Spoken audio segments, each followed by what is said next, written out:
Good evening, fellow Toastmasters and most welcome guests. A once-in-a-lifetime trip. Now this, it could mean many things. It could be a location that you visit that's so special. It could be that it's the people that you meet along the way and the experiences you share. Or it could actually mean that the trip is so expensive you can actually only do this trip once. So this particular trip I'm going to talk about, it actually falls into the third category. Now I bet you're already wondering, where on earth can this be that she's gone this time that's so expensive? Well, it was an amazing trip. It was an overland trip through Kenya and Tanzania on a safari. Now, and it was actually a really expensive trip. So why on earth was it so expensive? Well, I actually normally organise my own holidays. I book my own flights, I plan my own trip and the own travel. So to actually go on an organised package together tour, it was expensive anyway. So I thought to myself, well, it includes the flights, it includes airport transfers, it includes the accommodation, albeit camping like Paula. It includes transport along the way, and it includes food for 2 weeks. Okay, that's fine.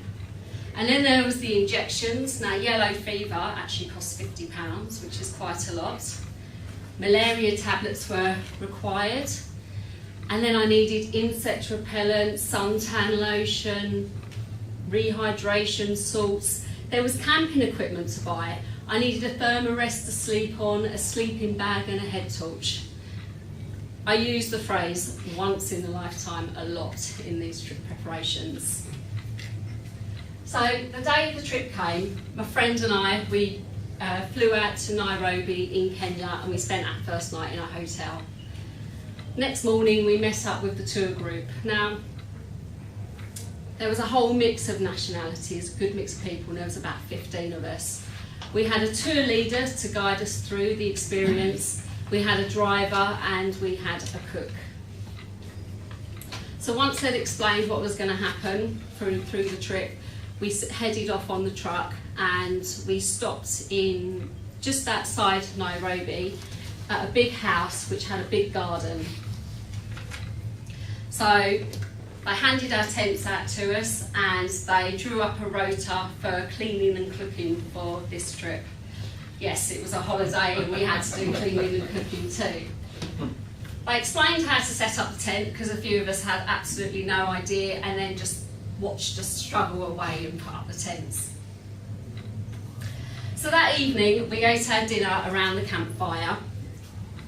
We had a few too many drinks, just socialising together, and about at 11 o'clock we all sort of staggered off to our tents for bed. And we had to actually be up at 5 a.m. for 5:30 breakfast and to leave at 6 a.m. Yes, it's a holiday.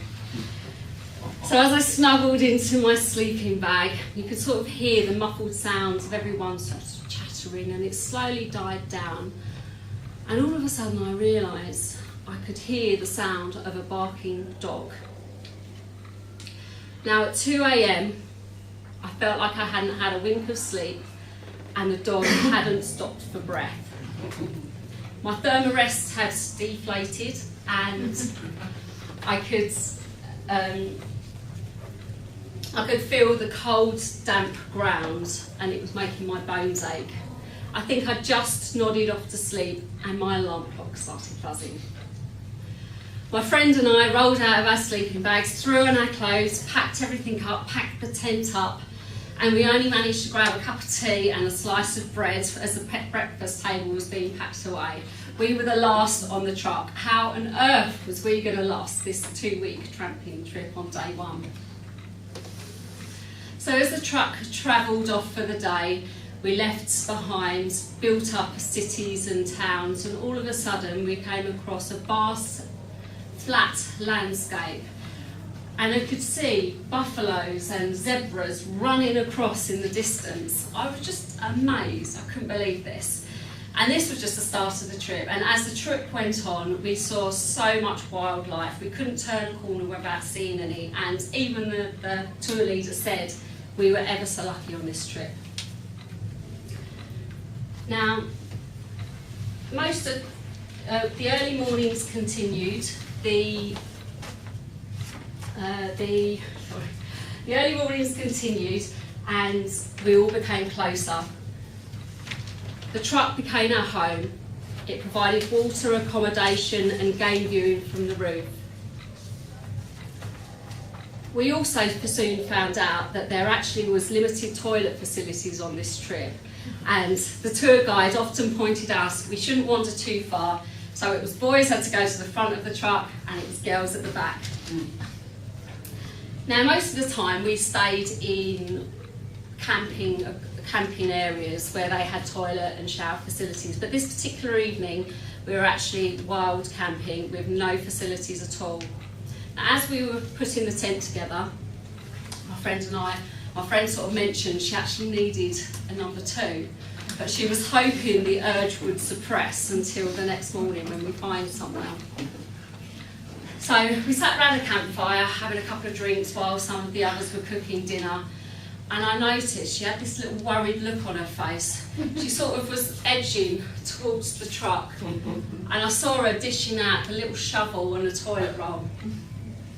I didn't want her wandering off on her own because they warned us we shouldn't go too far from the campfire because it was lion country. So I spotted a bush in the distance. I said, "Come on, I'll come with you. I don't want you being on your own." So the 2 of us wandered off. Our head torches lit our way. She went behind the bush and started digging her hole. I stood in front of it and I had all these moths and flies buzzing around my head. And I could see the campfire in the distance, and I did actually think, maybe we've gone a little bit too far. I could hear the whooping sounds of howler monkeys and started to get a bit worried. All of a sudden, roar! There was a loud roar. What was that? I shouted. Nothing. She's still digging her hole. I stood there worried. Roar! Oh my God, we've got to go, quick, run! She pulled up her trousers and the 2 of us running. Our head torches were bouncing, lighting the way. The rest of the group was doubled over in laughter at the scene of us running towards them. We later found out that actually lions' roars travel a long way, so they were actually about 5 miles away. So towards the end of the trip, we set off at 5 a.m. in the morning again, and I sat on the roof. I was wrapped in my hooded top, and I could feel the cold dawn breeze on my skin. In the distance, I could see a silhouette of a family of giraffes on the horizon, and it was just an amazing view, and I thought about all those wonderful animals that we'd seen. I'd met some amiable friends, and we had such memories that we shared.